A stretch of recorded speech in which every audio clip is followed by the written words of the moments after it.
Bueno, vamos a dar inicio a este conversatorio.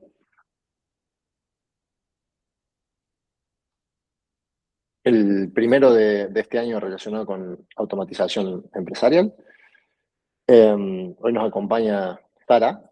Sara es responsable de automatización e IA en Make para los procesos internos.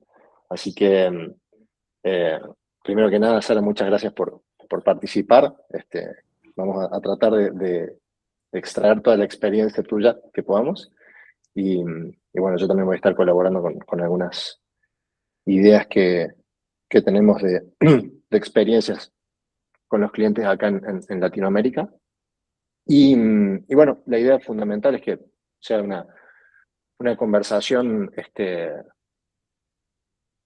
de intercambiar experiencias y de entender qué le podemos dar a los nuevos usuarios de procesos de automatización para que puedan hacer su camino lo más rápido posible o lo más limpio posible, ¿no? Entonces, quería comenzar por preguntarte ¿cuál fue el primer proceso de automatización que hiciste en Make y cómo te fue? ¿Qué pasó con esa primera experiencia? Bueno, muchas gracias, Martín. Siento que, bueno, primero, buenos días, buenas tardes todos, dependiendo de dónde nos están escuchando. Y gracias por venir hoy para, bueno, escuchar un poquito de esta conversación. Espero que aprendan bastante. Tal vez antes de que conteste esa pregunta, un par de palabras sobre lo que hago en Make, porque siento que le da bastante contexto a porque soy yo la persona que está hablando de esas cosas y de dónde vengo realmente. Porque mi rol, yo siempre estoy bromeando de eso porque mi rol es un poquito confusa, en el sentido de que yo trabajo por una empresa de automatizaciones, pero lo que hago en esa empresa de automatizaciones es manejar un equipo que automatiza, no por clientes, pero por nosotros, por la empresa. Y entonces siento que yo he sido el mayor cliente de Make internamente en Make. Y por eso estoy bastante agradecida de que puedo compartir esa experiencia interna de esa empresa. Y también significa que he visto bastante de las automatizaciones que hemos hecho internamente, sea con IA y sin IA. Y para responder tu pregunta, Martín, ¿dónde empezó Make a automatizar? ¿Dónde empieza una empresa de automatizaciones con ese mundo de automatizaciones? Tengo que decir primero de que, bueno, desde que empezamos como empresa siempre estamos automatizando cosas, entonces es muy difícil de estar hablando cuál fue la primera automatización, porque era una de las primeras cosas que la empresa hizo. Pero cuando yo entré a ese puesto, entré en el contexto de la IA. Entonces yo entré en el contexto de automatizamos con la IA internamente en los procesos y también ha sido como un mundo bastante nuevo para nosotros. Y en ese contexto, la primera cosa que hicimos es realmente ir a unos departamentos y experimentar un poquito con los procesos donde podemos meter la IA y la automatización. Y el primer intento que hicimos, de hecho, a veces parece un poco tonto que tan pequeño fue ese proceso y que tan pequeño fue, bueno, el problema que queríamos resolver, pero la verdad queríamos ver qué es lo que va a suceder si intentamos poner IA en un proceso real. Y el problema que queríamos resolver se encontraba en un equipo de marketing. Y entonces nosotros, como una plataforma de automatizaciones, en nuestra plataforma tienen bastante conexiones, entonces pueden conectar con sistemas como Google Sheets, pero también sistemas como CRM, como HubSpot o cualquier sistema. La verdad, tenemos 3,000 integraciones con sistemas distintos. Y eso significa que tenemos muchos cambios como uno conecta a cada uno de esos sistemas, porque ahí dependemos de esos proveedores y de sus servicios, y entonces cuando un proveedor cambia algo en esa conexión, nosotros también tenemos que cambiar algo, y como nuestros clientes dependen de esa conexión por sus procesos que son bastante críticos, a veces está complicado si nosotros cambiamos algo y puede suceder que le pasa algo a sus procesos que tienen en la plataforma. Y entonces, como tenemos que manejar 3.000 de esas integraciones, el primer problema que nosotros nos pusimos a ver si podemos resolver con automatización y la IA era el problema de que cuando sucede ese cambio, ¿cómo podemos informarles a ustedes como clientes que eso es el cambio que sucedió y tienen que hacer ese tipo de ajuste a sus procesos, a sus escenarios? Y la razón por qué esto ha sido un problema que queríamos resolver no es porque el volumen es bastante grande, pero también es porque el equipo de marketing, la persona que está enviando esos correos, no siempre entendía el cambio técnico que sucedía cuando pasó algo a una integración. Entonces siempre ha sido un poquito complicado hacer esa traducción entre, bueno, el equipo de engineering que estaba haciendo ese cambio y la persona de marketing que estaba comunicando ese cambio a todos los clientes. Entonces, volumen alto, pero también había un poco de gap entre esos dos mundos. Y entonces nosotros usamos la IA en un proceso bastante pequeño, que era realmente notificar cuando llegó ese cambio y hacer el primer draft de ese correo, de esa comunicación, para comunicar ese tipo de cambio. Eso fue nuestro primer proceso que intentamos automatizar. Bien, y me parece excelente porque ahí hay dos cuestiones sumamente importantes, ¿no? Algo que mencionabas, el tema del volumen, o sea, son 3.000, es una gran cantidad de modificaciones que hay que hacer, pero fundamentalmente esto de traducir entre el técnico y el de marketing de una manera que el común denominador vaya a pensar. Entonces, nosotros también trabajamos mucho con la IA en ese sentido y hacemos mucho foco en el equipo de decir, a ver, nosotros estamos acostumbrados a constantemente estar hablando de esto. Entonces, para nosotros, naturalmente vamos a decir cosas que a lo mejor otro no. Y la IA, a diferencia de mi madre, va a tener la capacidad de poder traducir lo que yo digo a un grupo de gente mucho más grande, pero que constantemente consume eso. Entonces, la traducción va a ser mucho más eficiente que si yo busco a alguien que no conoce del tema y que pueda inclusive al no conocer del tema cometer errores. Pero que además en el tratar de entender para poder traducir, para poder comunicar, va a gastar un montón de tiempo. Entonces, meter eso dentro de un proceso que tal vez parece pequeño, pero sí es súper valioso, es un muy buen primer intento, ¿no? Entonces, me parece interesante porque acá estabas resolviendo un dolor que es muy común, que es justamente el de traducir, el de interpretar, ¿no? Nos pasa también muchas veces cuando necesitamos pedir determinada información, que ahí también solemos utilizar la IA para decirle, bueno, conversa hasta que puedas extraer esto, ¿no? Entonces, él va pidiendo información, va pidiendo documentos, va consultando datos y va interpretando toda esa información que tal vez en un proceso humano es desgastante. Tal vez si yo tomo cada mensaje como el tiempo que me lleve ese mensaje, estamos hablando de 2, 3, 4 segundos, no hay ningún problema. Pero a lo mejor yo envié este mensaje hoy, me lo responden dentro de 2 días y tengo que volver a revisar qué era, ¿no? Entonces, cuando tomo todo el tiempo insumido en poder obtener la información que yo necesito, realmente la carga de tiempo es muy grande. Y ahí es donde la IA también, interpretando, entendiendo y extrayendo información, agrega un valor enorme, ¿no?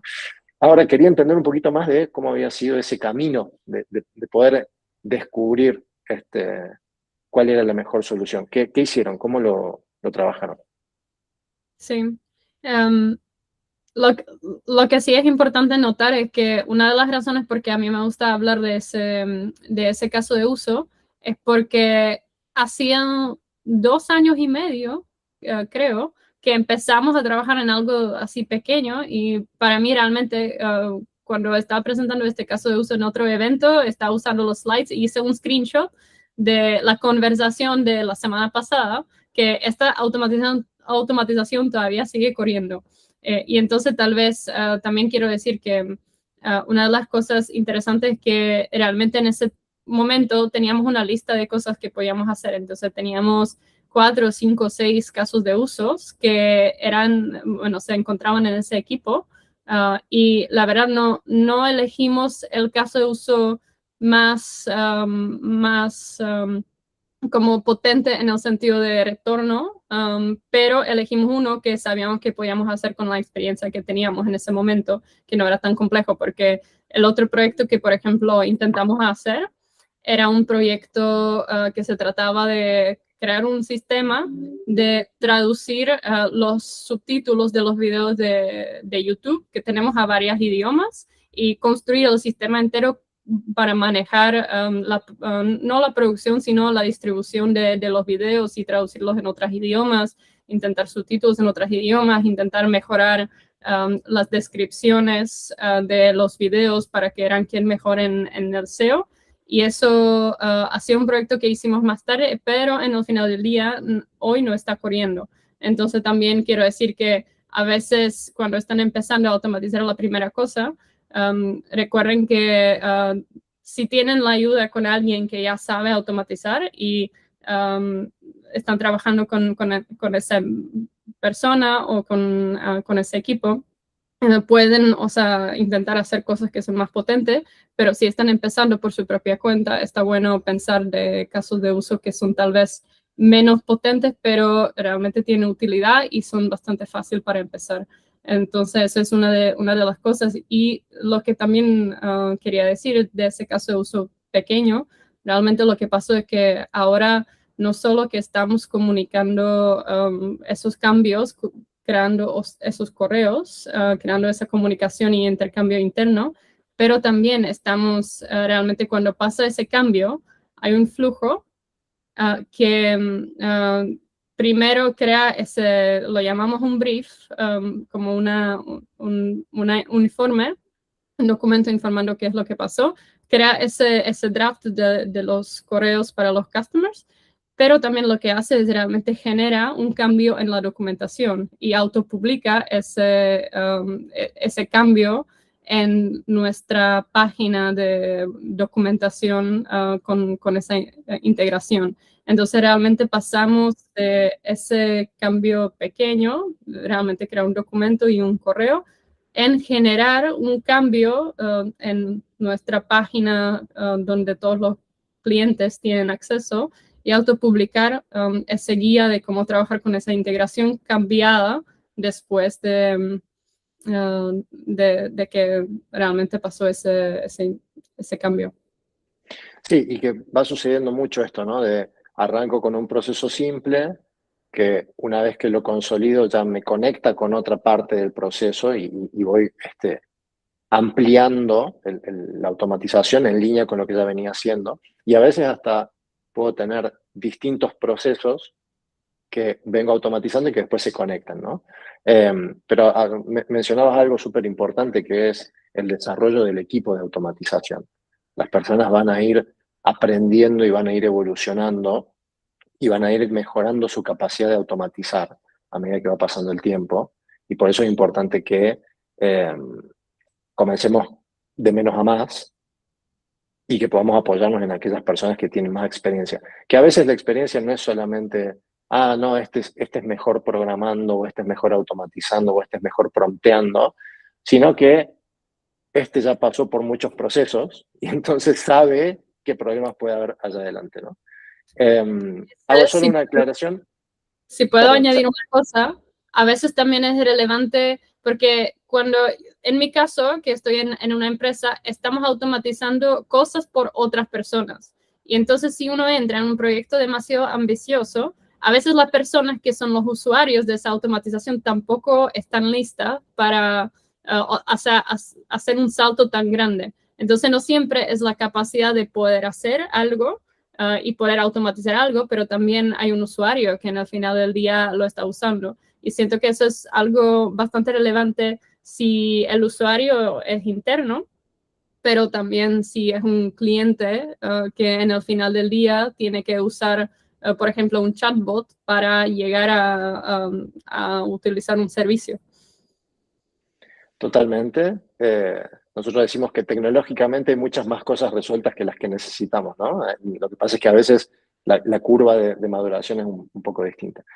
Aprovecho solamente para mencionarle a los participantes que cualquier duda que tengan, consulta que tengan, que dejen la pregunta ahí y Zoe lo va a estar administrando, ¿no?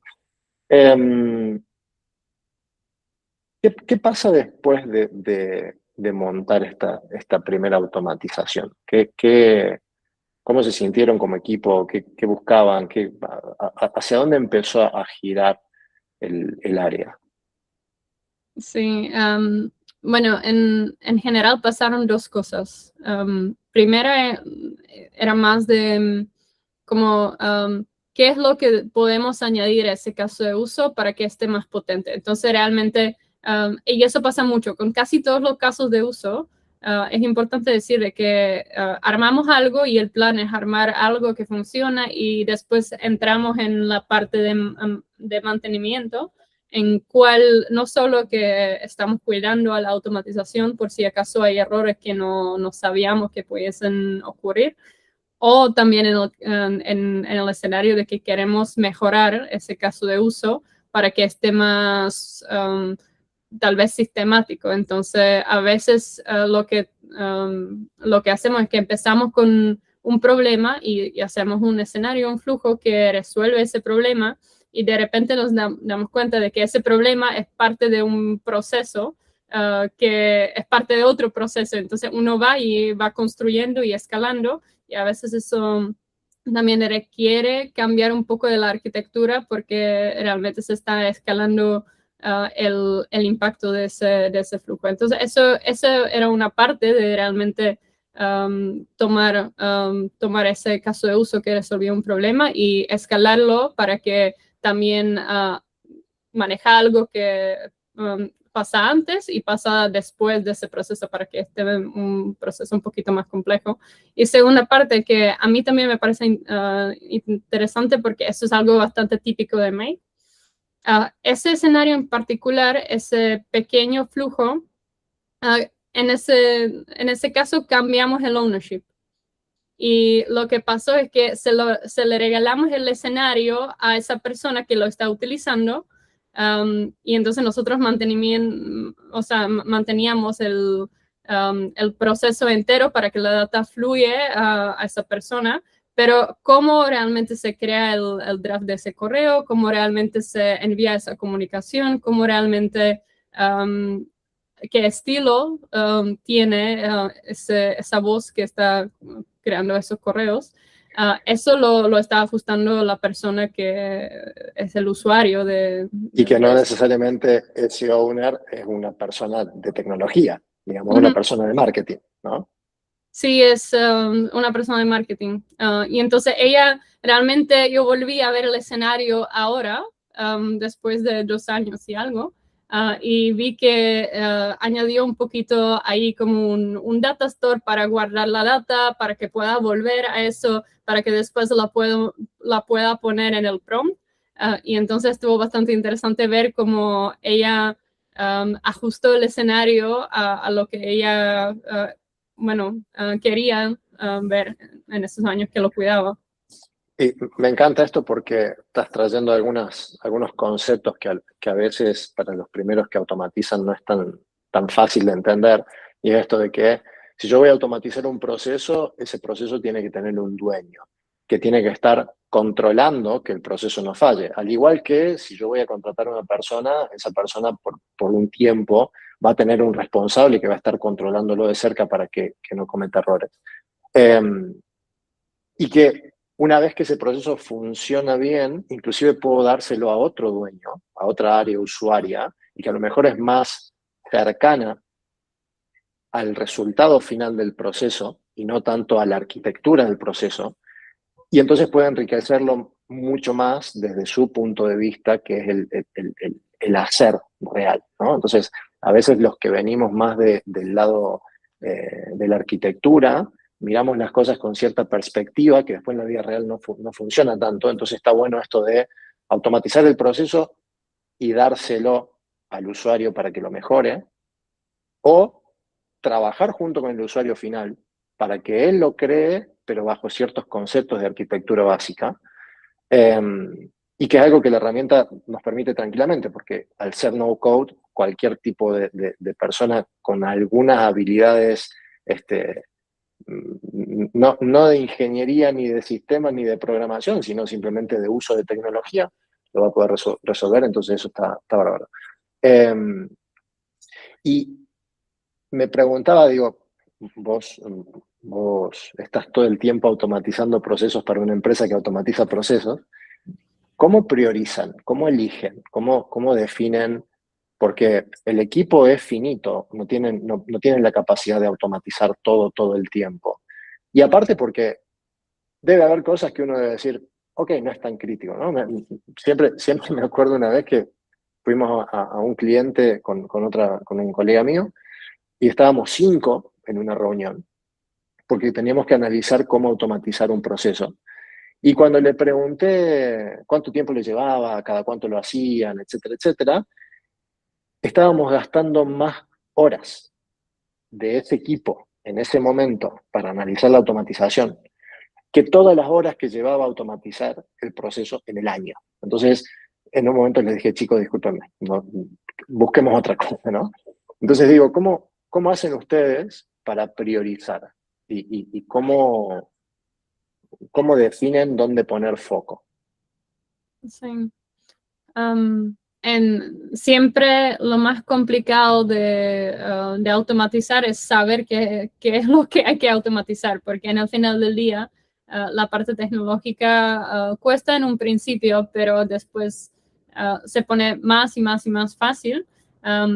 Pero siento que lo más difícil es realmente cuando un proceso no existe antes y hay que sentarse en un grupo y realmente ver, bueno, vamos a mapear ese proceso paso a paso y a ver qué es lo que queremos hacer. Y siento que eso en general cuesta con cualquier proceso. Segunda cosa que quería comentar es que una vez que, pues, cuando hacemos la priorización entre nosotros, la manera como funcionamos es un poquito a ver qué es porque cada uno de los equipos, en mi equipo, cómo funcionamos es que yo tengo una persona en cada departamento. Entonces, una persona que automatiza cosas de negocio, otra que automatiza cosas de producto, otra que automatiza cosas de recursos humanos. Y entonces hay siempre una persona que se enfoca a ese área. Y cómo funcionamos nosotros es que cada uno tiene una misión, qué es lo que quieren lograr. Y entonces nuestra persona de ventas, de negocio, esa persona tiene como un objetivo de tener un CRM que nadie de los humanos toca. Y la razón por qué tenemos eso es porque sabemos que realmente a las personas de venta no les gusta estar cuidando al CRM, les gusta estar contando y hablando con clientes. Y entonces vemos qué es lo que podemos hacer antes de ventas y después de las ventas para que se automatiza ese proceso de mantener la data en el CRM. Entonces, eso es algo muy, muy particular a cual llegamos porque tenemos ese foco de cómo automatizamos como en el equipo. Y si tendría que regresar a esos 2 años atrás, en cuales estamos empezando, yo diría, y eso es verdad de muchas de las empresas, yo diría que en el principio, si pueden, es bastante importante experimentar mucho y con cosas igual pequeñas como mencioné en el principio, porque es bueno ver cuáles son los procesos pequeños a cuáles pueden intentar a ver qué son las cosas, cómo pasan las cosas en la automatización. En general hay como 1, 2, 3 experimentos que las empresas o las personas hacen para automatizar algo suyo en una manera pequeña y después los criterios que se usan cuando ya tienen un foco y ahora queremos automatizar, es comparar el volumen con el tiempo con cada una de las ocasiones que, bueno, uno ahorra, o en general cuál es impacto de ventas nuevas o conversion rate o algunas de esas métricas que le importa a uno cuando esté manejando su negocio. Y ahí es importantísimo que la automatización sea un pilar fundamental de la empresa, ¿no? Porque vos mencionabas antes que a veces tecnológicamente yo puedo resolver la automatización, pero las personas no están preparadas, ¿no? Y a veces a las personas las tengo que preparar porque necesito esa automatización, porque realmente tiene un impacto muy grande en mi negocio, y entonces la dirección tiene que estar comprometida con esa implementación. Por eso me parece que muchas veces los primeros pasos son más un laboratorio ahí medio escondido, ¿no? Y siempre que yo pueda transformarlo en información valiosa para alimentar a la dirección y decirle, mira, me diste estas horas para poder hacer laboratorio y te devolví este dinero de ahorro o este dinero de aumento de ventas, va a ayudar a que la organización o la dirección de la organización vaya confiando cada vez más en este laboratorio y vaya dándole más entidad, ¿no? Finalmente, entendemos que hoy el que no automatiza está perdiendo tiempo, está perdiendo dinero. No todo es automatizable, no todo tiene que ser automatizable, inclusive cuando tecnológicamente se puede automatizar, pero realmente las oportunidades que tenemos son enormes, ¿no? Entonces hay que saber aprovecharlas. ¿Te pasó que alguna automatización que quisiste hacer hace 2 años atrás, de repente llegó una tecnología nueva que dijiste, ahora sí, y antes no podía?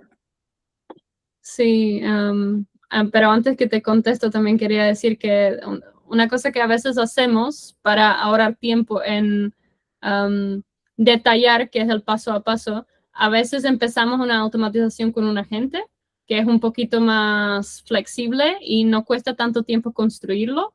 Y ahí vemos cuáles son los casos de uso que personas ven o que para cuáles quieren usar ese agente. Y ahí mapeamos cómo realmente, porque uno sabe cómo no lo quiere. Entonces, a veces cuando pone la gente y después ve las maneras como se está comportando, a veces también es una buena manera como quitarse como tanto costo en el principio para mapear cada uno de los pasos y después cuando uno ya sabe, el flujo se le hace mucho más fácil. Y entonces también algo que, por ejemplo, yo veo a los que empiezan con automatización, eso lo hacen bastante para facilitarse el punto de la entrada a automatizar un proceso, un flujo. Nosotros acá trabajamos mucho con prototipar, entonces decimos, bueno, no nos preocupemos tanto por cómo lo vamos a terminar diseñando, nos preocupemos por armar un prototipo rápido, empezar a medir y empezar a ver el comportamiento real. Entonces sobre eso, después vamos acomodando y vamos llegando así a un flujo que termina siendo más robusto y más estructurado. Así que sí, el uso de agentes ahí es crucial. Sí. Ahora, a tu pregunta de antes, ¿cuáles son los proyectos que no han sido posibles antes, pero ahora ya la tecnología está en un punto que permite hacer mucho más cosas? Yo diría que uno de los proyectos que hicimos en el principio y no ha tenido nada de éxito, era un proyecto de realmente intentar escribir artículos con la IA, porque realmente es más o menos donde muchas personas empiezan con el mundo de la IA, porque lo ven en todas las redes y en todo LinkedIn, etcétera, de que un buen problema que AI, con cual AI puede ayudar es generar contenido, pero eso es algo que nos tardamos 15 meses intentando y nunca ha salido como algo que realmente tenía impacto, etcétera. Siento que por fin, después de 15 meses, llegamos a un sistema que nos permitió generar buen contenido por algunas partes, por algunos tipos de artículos. Entonces, eso es algo que yo diría un poquito con cuidado por ahí, porque es muy fácil hacer esto mal y es muy difícil hacer esto bien. Y claro que como la tecnología está mejorando, es más y más y más fácil realmente hacer esto bien. Pero todavía hay que hacer un sistema y hay que darle bastante atención para que esté personalizado. Algo que sí no se ha podido hacer antes y ahora es como diría, superpoder, es en el mundo de ventas. Antes los context windows eran bastante pequeños. Y lo que hacemos ahora es que transcribimos todas las llamadas y realmente cuando transcribimos todas las llamadas, a veces cuando, por ejemplo, queremos entender por qué perdimos una venta, podemos unir varias llamadas que hemos tenido con ese customer, con ese cliente. Podemos unir la data de nuestros tickets de soporte y podemos unir la data que tenemos de nuestro CRM y entonces podemos construir una imagen porque perdimos esa venta o ese cliente. Y eso lo podemos hacer igual en el contexto de muchos clientes, también lo podemos hacer en buen detalle en un cliente y los resultados han sido bastante buenos gracias a los modelos nuevos. Totalmente. Y está bueno también porque comenzamos a estudiar comportamientos humanos de manera diferente, ¿no? Nosotros hacemos eso con las grabaciones, extraemos sentimientos de las grabaciones para ver de qué manera estamos impactando positivo o negativamente con los equipos de trabajo. Y es súper interesante esto de decir, la persona estaba pensando, entonces me pasó, yo estaba con barba y tengo este gesto normalmente cuando estoy pensando. Entonces decía, bueno, Martín quedó reflexivo porque se veía que se tocaba la barba. Y uno empieza a entender esos patrones de conducta y decir, ok, entonces tengo que prestar atención a esto, tengo que pensar cómo plantear esto para que no tenga un impacto negativo. Digo, creo que eso ayuda mucho a entrenarnos y mejorarnos teniendo este observador que es mucho más objetivo que un ser humano normal, ¿no? Bien, buenísimo. Si tuvieras que darle un consejo a una persona que está iniciando con esto, está haciendo sus primeros pasos en la automatización, en la hiperautomatización y en el uso de agentes, ¿qué le dirías? Siento que una de las cosas es lo que estoy repitiendo ya varias veces, que empiecen pequeño, con cosas que tal vez no parecen tan grandes, pero son útiles igual. Y eso es una parte. Segunda, yo diría que es bastante bueno porque la parte difícil, como lo mencionamos ya varias veces también, es saber qué es lo que hay, qué es lo que tiene sentido automatizar. Y no solo que pensar de ese caso de uso en el sentido de que, bueno, sí sale económico hacerlo, pero también cómo, o sea, manejar el proceso y realmente entender qué es el paso a paso. Y en ese caso yo recomendaría bastante usar las herramientas de la IA para consultar y hacer hasta un mapa de ese proceso antes de que uno se ponga a automatizar. Porque unas veces nosotros en Make tenemos un escenario builder y cuando entran ese canvas, en esa pantalla para crear, si no tienen una idea de cómo pueden llegar a desarrollar el flujo, antes puede ser que empiezan a poner paso y paso y después se dan cuenta, pero eso no tiene sentido porque tengo que hacer eso y eso. Y entonces recomiendo bastante, o sea, hacer una conversación, una charla con la IA antes, de realmente, bueno, quiero hacer esto y ayúdame a poner los pasos de cómo debería hacer la automatización, el flujo. Yo que nací analógico, a diferencia tuya, siempre digo, chicos, bájenlo a papel, ¿no? O sea, mírenlo en perspectiva, no se preocupen tanto por el cómo lo van a automatizar, sino por el qué quieren lograr de esa automatización. Vos lo hablas con la IA, me parece fantástico, y eso después te va a ayudar a entrar mucho mejor desde la primera vez con el flujo, sí, sin duda. Sí, está un poco cómico, pero igual con mi equipo, que sí son personas bastante técnicas, que sí saben automatizar muy bien. En general, como empezamos la discusión sobre el proyecto, es que entramos en un canvas de dibujar y literalmente yo hago, bueno, eso es tenemos ese pedacito aquí, eso es el problema. Y empezamos a ajustar antes de que entramos, hasta antes de que entramos en Make, porque realmente la parte visual es muy importante para el ser humano porque ayuda mucho de, bueno, entender qué es lo que el otro le quiere comunicar. Y está bueno hacer esto no solo con el equipo de automatización, pero también con el usuario, porque la verdad, un reto de la automatización es no solo hacerlo de la parte técnica, pero también hacerlo en la manera de que el usuario entiende cómo usarlo y también tiene sentido para lo que necesita, porque la traducción sí es muy difícil muchas veces. Totalmente, y considerando que la automatización tiene que ser escalable y perdurar en el tiempo, nadie nos asegura que la persona que hizo la automatización es la que lo va a controlar dentro de un año o dos, como mencionas vos. Entonces, el hecho de poder hacerlo entendible y poder hacer que las personas también se preocupen en entender qué están automatizando, ayuda a que esto sea más seguro, sea más robusto y que dé mejores resultados, ¿no? Sin lugar a dudas. Y también otro consejo que daría es que no tener miedo. En el final del día se está poniendo bastante accesible y pueden hacer cosas muy cool. Entonces, no tengan miedo. En el final del día van a encontrar una solución, pero lo importante es empezar y no pensarlo tanto en el final del día. Totalmente. Me ha pasado con personas grandes que tenían miedo a la tecnología porque lo veían como programar y que se dieron cuenta que la IA viene a cortar todo ese trayecto, ¿no? Y que si vos sos bueno comunicándote y preguntando, vas a poder llegar a buenos resultados. Entonces, todo eso sin duda que ayuda a que absolutamente cualquier perfil que quiera automatizar, hoy con el soporte de la IA está apto para poder automatizarlo. Vamos a agradecer, Sara, por la colaboración. Tu maravilloso español está muy bien. Para el que no sabe, Sara es de República Checa, ¿verdad?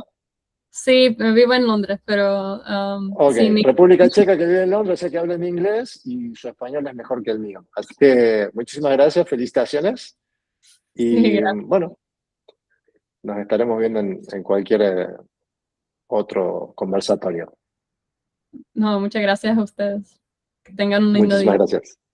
Gracias, Sara. Gracias. Hasta luego.